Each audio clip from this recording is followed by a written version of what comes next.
Bonjour et bienvenue sur Rêverie Récréative. Je suis heureuse de vous annoncer que je suis rentrée définitivement dans mes créations de fin d'année. Avec cette carte qui a un format tout particulier, car elle est composée de 3 éléments.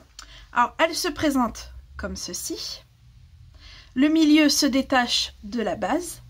Donc voilà notre premier élément, voilà notre deuxième. Et quand on l'ouvre, on a un espace pour écrire un mot, évidemment, et notre troisième élément, qui est ici, qui cache un support qui peut accueillir soit une carte cadeau, soit un chèque, voire même de l'espèce.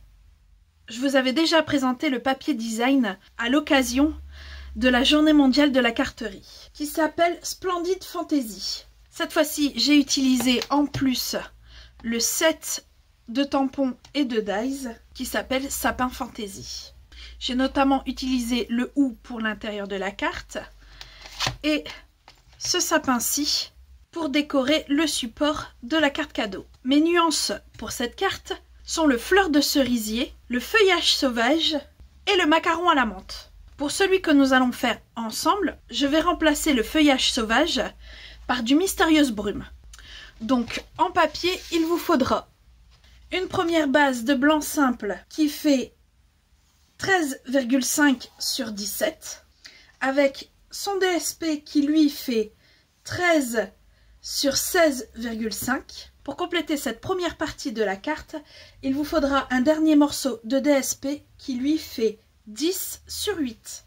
Pour la deuxième partie de la carte, en base, il vous faut un morceau de mystérieuse brume qui fait 10,5 sur 28 avec un pli à 14. Il vous faudra également 2 morceaux de papier qui font 10 sur 13,5, un en blanc simple et un en DSP. Et pour la dernière partie de cette carte, en base, il vous faudra un morceau toujours de mystérieuse brume qui fait 17 sur 12.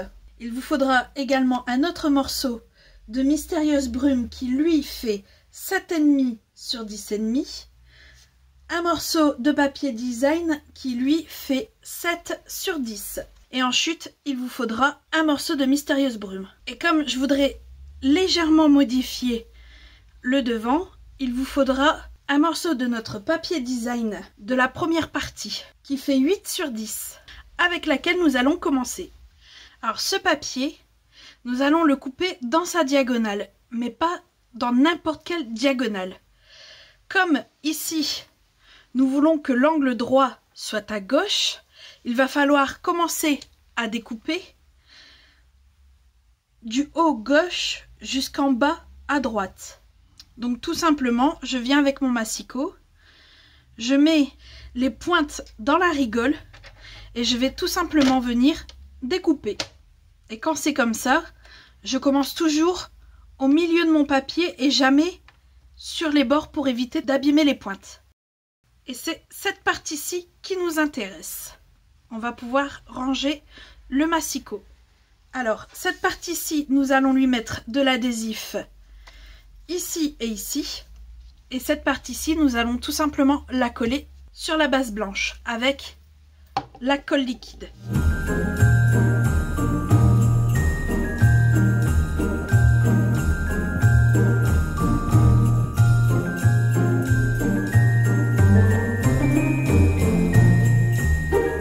Voilà, mon triangle, je l'ai collé à fleur du deuxième papier DSP.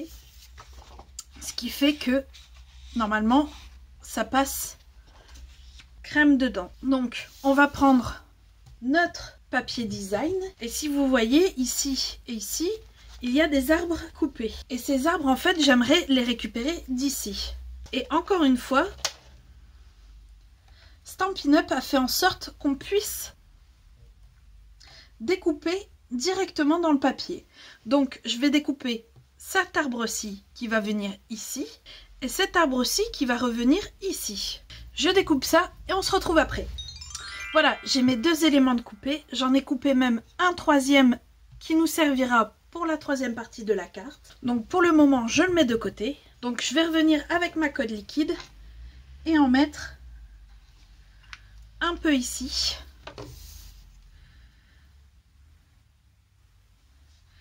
et coller mon arbre et faire la même chose pour le deuxième. Voilà, notre première partie est faite. On va pouvoir la mettre de côté et passer à la deuxième. Pour notre deuxième partie, il me faudra la base qui fait 10,5 sur 28. Nos deux panneaux, eux, font 10 sur 13,5. Mon ruban Gorganza pailleté et mon set de tampons.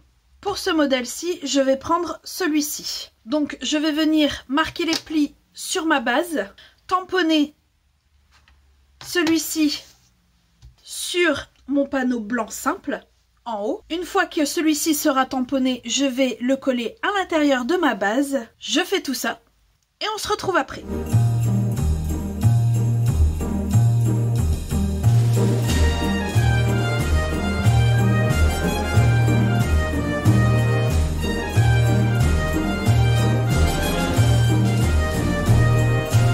Voilà, l'intérieur de ma carte est fait. On va se concentrer sur l'extérieur.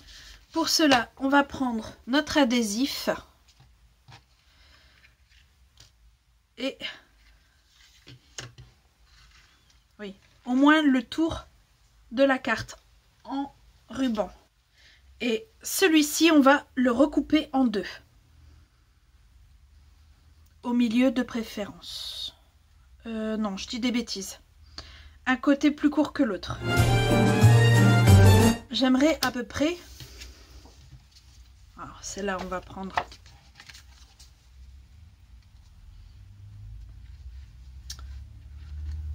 notre première partie. Et j'aimerais à peu près que mon nœud arrive ici. Au niveau de l'encoche de cette boule. Et pour ça, je vais prendre ma règle et je vais faire un tout petit trait ici. Voilà. Donc c'est ici. Je vais essayer de reporter à l'arrière ce même trait. J'ai dit bien essayer. Voilà. Et de là, je vais essayer d'être assez droit.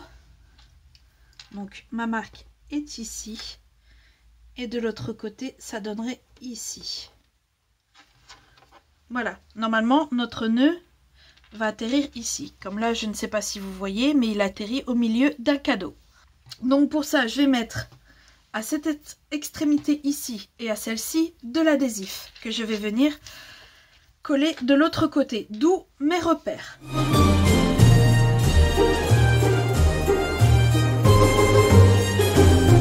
Alors ici, j'ai pris le plus petit des morceaux. Et le plus petit des morceaux doit être de ce côté-ci. Donc en le retournant, ça donne ici.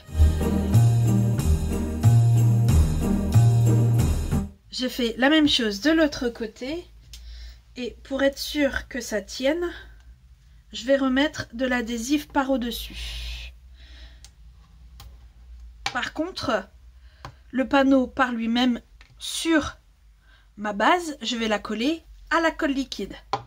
Je fais tout ça et on se retrouve après.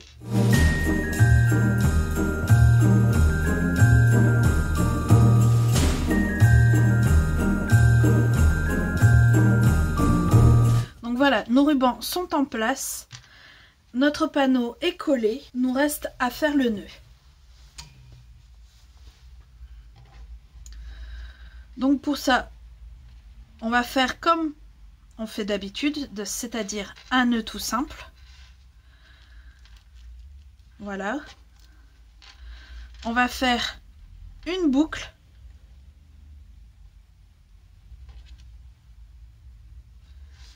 Attendez. Moi, généralement, j'y arrive mieux à l'envers. Me demandez pas pourquoi, c'est comme ça. Alors, je fais simplement comme ça, comme ça.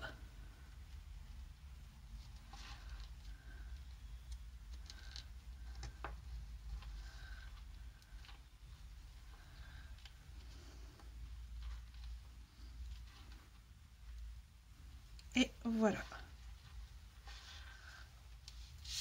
Ouh. Prévoyez quand même un petit peu plus de ruban parce qu'apparemment j'ai vu très juste. Comparé au premier. Hop.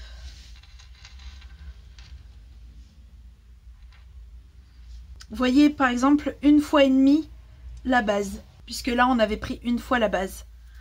Après, si vous n'arrivez pas avec cette technique, collez un morceau de ruban en une seule pièce comme on vient de le faire au lieu de 2.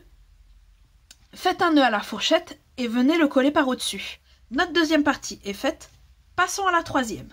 Alors pour celle-ci, il me faudra bien sûr notre sapin que j'avais déjà découpé, notre base qui fait 17 sur 12, notre base de support qui lui fait 10,5 sur 7,5, notre papier DSP qui lui fait 7 sur 10 et notre chute de mystérieuse brume. On va d'ailleurs commencer avec celle-ci. Je vais prendre exactement le même dies que j'ai utilisé pour mon sapin et venir y découper une pièce.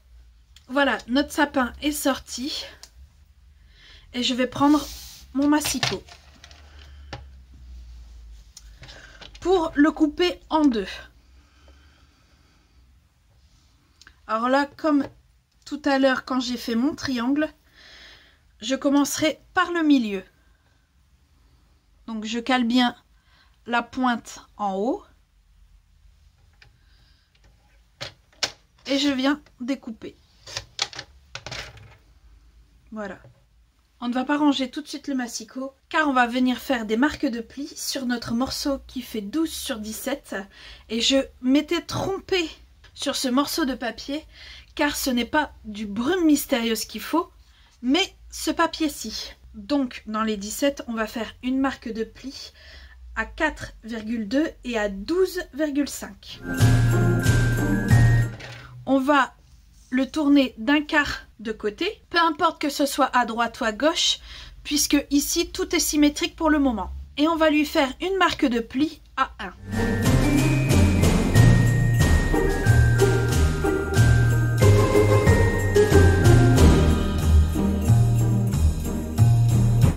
J'ai plié les marques de pli et tiré le surplus, qui étaient les deux rectangles du bas, et je suis également venue biaiser celle du milieu pour en faire une languette. Et la dernière chose à faire est de venir perforer, comme ici,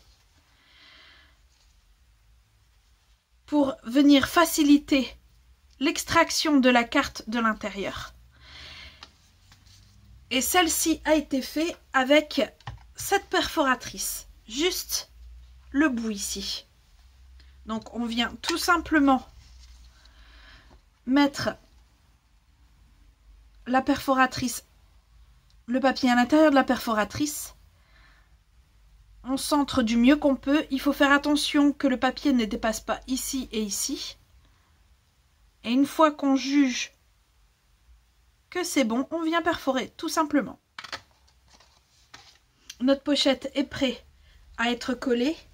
Et pour ça, on va venir utiliser de l'adhésif. Donc, je vais mettre de l'adhésif ici et tout le long ici.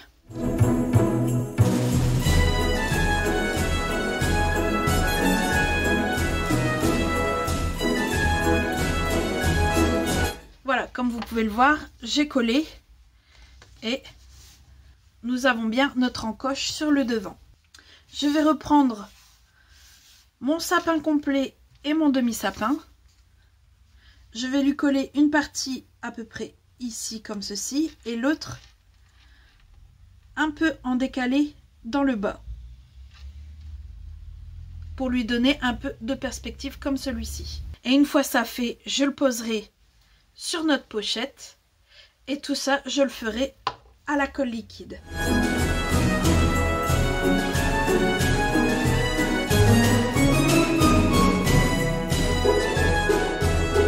Maintenant qu'il est complet, je vais pouvoir venir le poser à l'intérieur, toujours avec la colle liquide.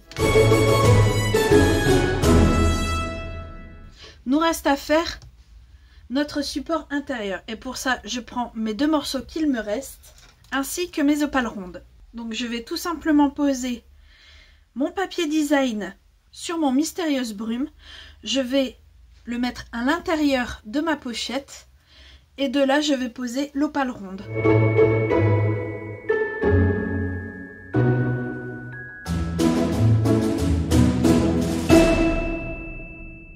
Voilà, avec cette dernière action, notre carte est terminée.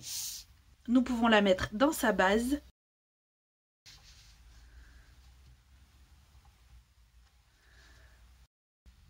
Et voilà ce que ça donne. Même si je trouve celle avec le hou et les cadeaux magnifiques, j'ai tout de même une préférence pour celle avec les sapins et les boules de Noël. Et vous? J'espère que ce tuto vous aura plu. Si c'est le cas, n'hésitez pas, mettez un petit pouce bleu et on se retrouve très vite pour de nouvelles Odyssées Scrap. Bye!